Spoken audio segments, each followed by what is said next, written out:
Shalom Talia, shalom à toutes, shalom à tous. J'espère que tu as passé une bonne semaine. Baruch Hashem. On a la paracha de Bo cette semaine. La semaine dernière, dans la paracha, on commençait à lire tout le fil de la paracha, toutes les plaies que Hachem a envoyées au peuple égyptien. Et dans cette paracha, on voit vraiment des plaies catastrophiques. C'est la suite. Et on voit vraiment des plaies qui sont même surnaturelles. Et c'est vraiment le mot qu'il faut employer ici pour cette paracha-là. Pourquoi Hachem a carrément presque changé l'ordre du monde? Tu me donneras un peu les exemples des plaies qu'il y a à cette paracha-là. C'est complètement perturbant, en fait, même pour le peuple égyptien. C'était le but, de toute façon. Mais comment faire quelque chose de complètement surnaturel? Nahon, c'est vrai que toutes les plaies, elles sont surnaturelles. Dieu a décidé que là, il fallait faire du balagan. Apparemment, pour sortir le peuple juif d'Égypte, qu'on avait besoin du maintenant... bazar, balagan, pour ceux qui ne savent pas ce que c'est. Bazar. Voilà. Exactement, il fallait un petit peu tout bouger et qu'il fallait en effet changer la nature des choses, si on peut dire ça comme ça. Je crois qu'un petit peu, que c'est quelque chose on doit savoir. Dieu a créé le monde en 6 jours.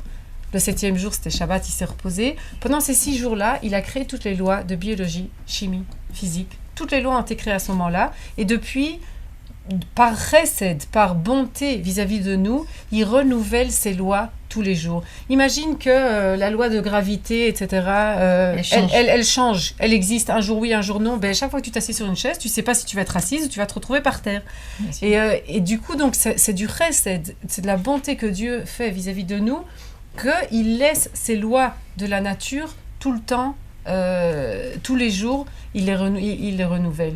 Maintenant, de temps en temps, Akadosh Baruch Hu, qui dirige ce monde, il comprend que, ok, le train-train, c'est très très bien, mais de temps en temps, il faut un petit peu secouer. Il faut faire quelque chose, il faut sortir de l'ordre des choses, de la nature des choses, pour faire bouger les choses, pour faire de grandes choses. Et c'est ça ce que Dieu a fait au moment de... On continue, tu vois? Il y a des choses parfois, le train-train, c'est que tout est calme. Et puis parfois, il y a des choses qui tombent. Voilà. Parce qu'on doit être bougé, on doit bouger de là où on est.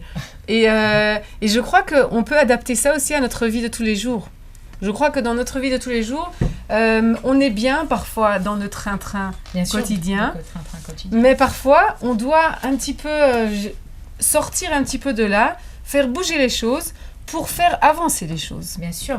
On peut relier ça directement avec le couple, par exemple. Dès qu'on rentre dans un train-train, les choses vont mal. Et on voit un petit peu les disputes, et un peu on est ennuyé, on est ennuyeux, mon conjoint est ennuyeux.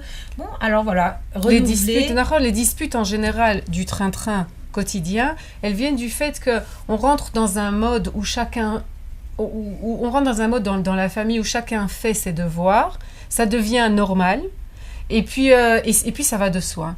Et quand on rentre dans ce mode-là, ça c'est un danger. C'est un danger pour le couple, ou un couple qui est là, où moi je descends les poubelles, toi tu nettoies la vaisselle, et chacun fait ça, il n'y a personne qui va se dire merci, parce que tout va de soi. Exactement. Ça c'est le train-train qui est dangereux. Il faut apprendre dans la vie à ce qui n'est pas... à ce niveau-là, qu'il n'y ait pas de train-train. Que chaque fois que quelqu'un fait quelque chose de bien, on va lui dire merci et on va apprécier. Et aussi de temps en temps, de sortir un petit peu de notre vie comme ça de tous les jours et de dire aujourd'hui je lui fais une surprise ou bien aujourd'hui je vais être extrêmement amical, ou je veux dire de décider de changer un petit peu parfois le train-train, de le casser.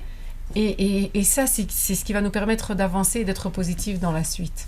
Merci beaucoup, Talia. Alors, on sort un peu du train-train quotidien, du métro, boulot, dodo, et on avance. Merci, Shabbat shalom bonne à tous. semaine et Shabbat shalom.